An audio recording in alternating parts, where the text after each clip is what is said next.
Hello everyone, welcome back to my tutorials on the sketchbook series. Today we're going to be drawing Rick the Muse 2.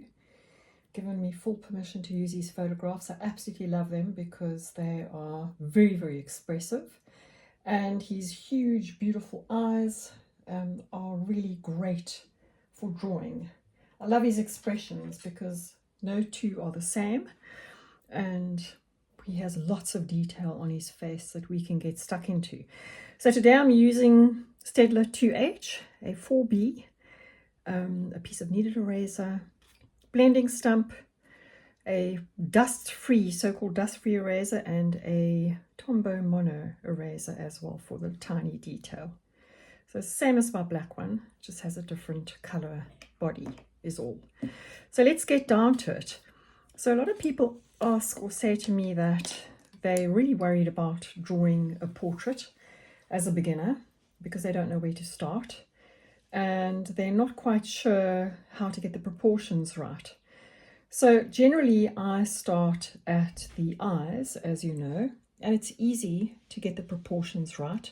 You can see that Rick is looking straight on at the camera, so we don't have any tilted face or visual here of his eyes. He's completely straight on at the camera, which is very good for starting out as a portrait. The other thing I want to say to you is choose portraits of people that you don't know, because if you are drawing portraits of people that you do know, you are under pressure to get them as accurate as possible. If you draw portraits of people that you don't know, like Rick here, you can make mistakes. You do not have to get an absolute likeness, and also you do not under pressure either. Now all I'm doing is I am literally measuring the proportions of his eyes here. This will help you as a beginner. Just remember where you have measured. So if you are measuring from the ear to the eye, and you can see that I am out here, so I am going to change that measurement. Oops. That measurement was out. So that is a very simple way of measuring and making sure that you get the eyes more or less a likeness to the subject that you are drawing. So if we were to again look at his eyes, and we take the pencil and we literally drop it across his eyes, you can see that the corners line up. So if we were to do a horizontal line like that across his eyes, and we were to say that those are the corners, so these are the outside corners of the eye, and we had a look at how much of that eye is sitting above and below, so we can see that a good proportion of the eye is sitting above. Apologies everyone, and a small proportion is sitting below. Okay, so we know that if we were to measure this eyeball, that we are going to put the majority of that eye above and the smaller bit of it below. If we look at how big his eyeball is, if we were to take a measurement from the outside corner to the eyeball, and I must just tell you that this is something, do it for yourself. If you don't think that this is freehand, as far as I'm concerned, this is measuring, but it is still freehand because we're not using a grid. We're using basic measurements. You will see how much your brain tricks you into thinking that it is either bigger, smaller, narrower, larger. It's just incredible. Okay, so now we have his eyeball. We have a lot of light reflection on this side. This is what the Tombow is for, just to take it out of the edge of that eye. But I'm just going to do that over again. I'm using the 2H because the 2H is gentle, and if you don't put too much pressure on it, it won't wreck your paper. So we have a reflection there. He's got a really tiny iris. His eye comes down, goes into the tear duct. It always goes up a little bit, and you can see that there is that lower lid. You can actually see the bottom of it. You can see that his eye goes across here, goes up, across, and it comes down. And again, I'm going to take this out because I want that shape. I love that shape. Comes up and straight down into that area. He has his top lid, which curls around down to there, and you can almost take that out underneath his eye from that corner. He's got an amazing wrinkle here, absolutely stunning, and we can see that that is about an eye, the same width as his eye. So we're going to take that down, and it comes back up here again. So we already have quite a lot of detail here on this eye. Comes around, and then you can see that he has a bit of a darker line there, and you can see that there is a bit of a darker shadow just underneath this eye as the lid of the bottom eye as that goes up, and this comes down into the tear duct. This top part of the eye comes down, and the eyelid, which I haven't done quite correctly, comes down and into there. So here we have an eye, and I have got his eyeball too far over, so I am going to move it far too far over. So I'm going to move it over. There we go. Move the iris over and move the reflection. That's better. And there's that inner corner of his eye. Then we have a few wrinkles here, which we don't need to get into any detail now. His eyebrow is almost on top of his eye. So that is fairly simple to take up and over. We don't need to make too many marks. We can just put an indication in there of that is where that goes. We have these gorgeous wrinkles that come up into, we'll call them wisdom lines. We'll call them that come up into his eyebrow. That eyebrow goes over the edge, and this is actually the edge of his eye, and his ear comes out here. His ear is above this line, so we need to take it up, and we can take it down, and that's all we need to put in. It's just that indication of his ear, because his cheekbone comes out. He's got the most incredible facial features, and if we look at his eye and we measure down from his eye to this point, to the start of his beard, so we're just going to measure, gentle little measuring line. It comes down to here, and you can see how much that comes out and comes in. This is in line with the outside of his iris, so we want it about here. Down it comes in, quite a big sort of bulge. We can give an indication of hair there. It doesn't have to be too hectic. You can see that that is a shadow, so we can literally shade that in with the side of our pencil, and comes up with his moustache. The edge of his nose is in line with that tear duct, so if we take that straight line down, this line is out, and we measure from excuse me, the middle of the tear ducts down to his nose, we will get the length of his nose. That being the length of his nose, we now need to get the width of it, and you can see that the edge of this nostril is sitting in line with that. So that's more or less right, and comes down, goes back up the other side and to here. This side does exactly the same. It's around. And the rest of this is all moustache.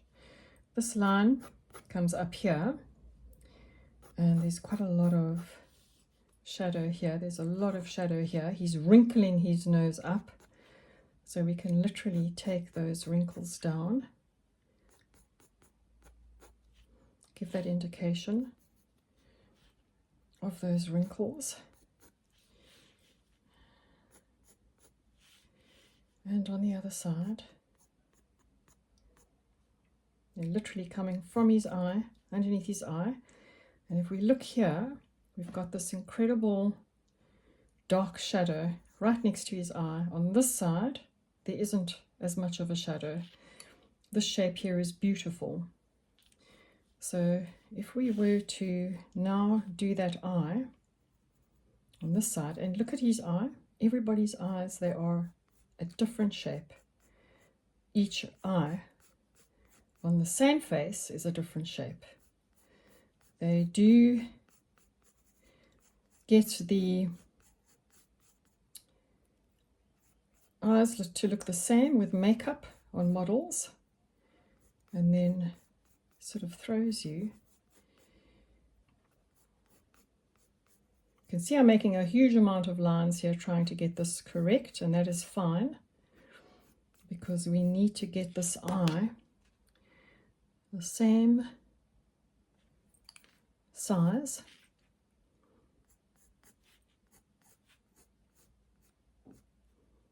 even though it is a different shape, and that comes around here.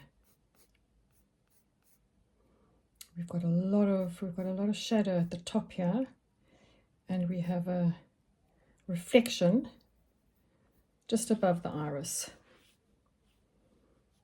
And then this is all in shadow. So we can literally fill this in with our pencil, and it goes straight up the side here. Look at this eyebrow on this side, how different it looks in comparison to the other one. Look at all the hairs. This is all dark underneath, and those are all the hairs that are showing at the top there. We just need to indicate those. And it comes, his side of his face comes down. And we have all these wrinkles above his eye. Let's have a look at the wrinkles underneath his eye. It's around here and it comes down. It's not quite as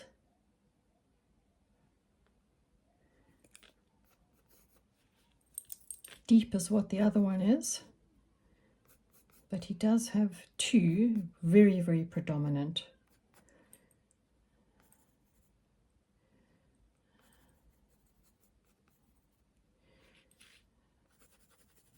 wrinkles on that side. I'm just going to bring this in slightly because that does go out and then comes there, and then the actual cheekbone comes out and around. So now if I look at this, I can see that something is off, and I think yes, it is, most definitely is the width of his face. So immediately I can see that I have got this much wider if I do that. And the one thing about, it's even wider than that, so I'm going to bring it in, because the one thing that I love about his face is the narrowness, the length of it, and the detail that he has in it. So I'm going to bring it in, and see if I can get a better likeness. I mean, I know that we don't have a lot of detail on here, but we wanted to start off with a better likeness than what I have at the moment, because I'm going to lengthen his nose, because I do feel that that also needs to be lengthened.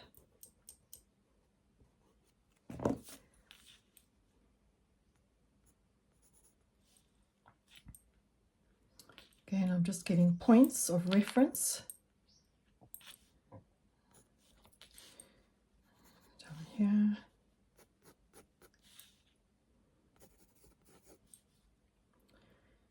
This one is a bit more rounded. We have quite a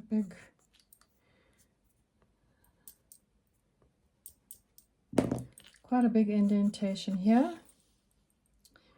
And this one seems to be ever so slightly higher.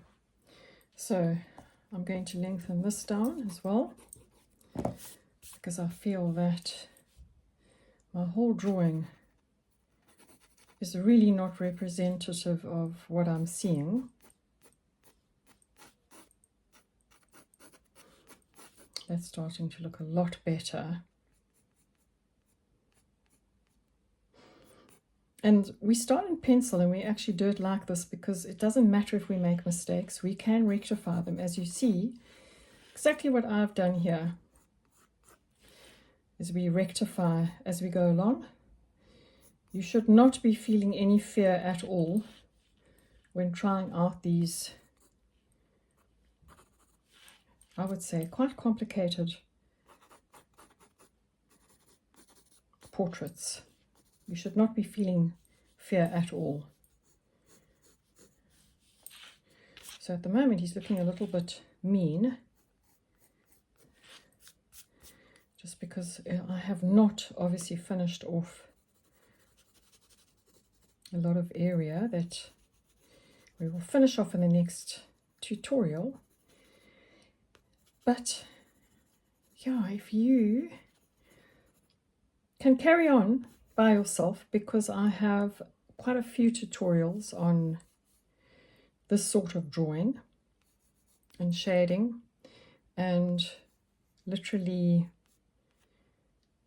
using a blending stump, blending things out, then please do so, because it means that you're learning on your own as well, and what you have learned here is helping you on your journey, which is just so exciting.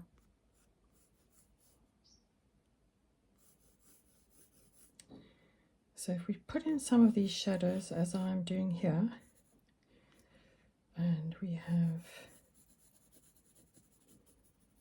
this indication of hair on the side and that indication of hair on this side, you can see that it goes in quite a bit here. There's a big dimple over here, quite dark, and then it goes wild. This is what I love about these portraits of his. It goes absolutely wild with all the hair. So if you just give an indication of that, and then we can carry on with the portrait the next tutorial. His head, let's just see if this is his chin, this indentation here, and I do that halfway. It's not that. If I do down there to his mouth, it's almost there. I do from there to there, it's that. So we're going to do that. If I do it from here, his chin, it's about down here. Top of his head is here. And it's got an amazing shape. It's like literally such an incredible shape to draw. You can get that in. And then we will carry on with him in the next video, just going to get this beard down here. I want to see, make sure that I have the length of his face correct, and I think that I do. This eye is not quite right, but I'll fix that.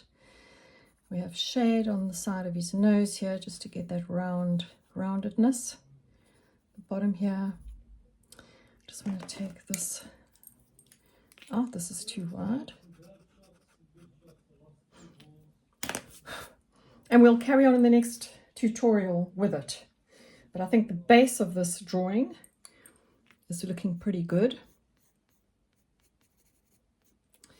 And we can always rectify whatever it is that we need to in the next tutorial. I hope you have a wonderful evening, everybody, and enjoy your drawing.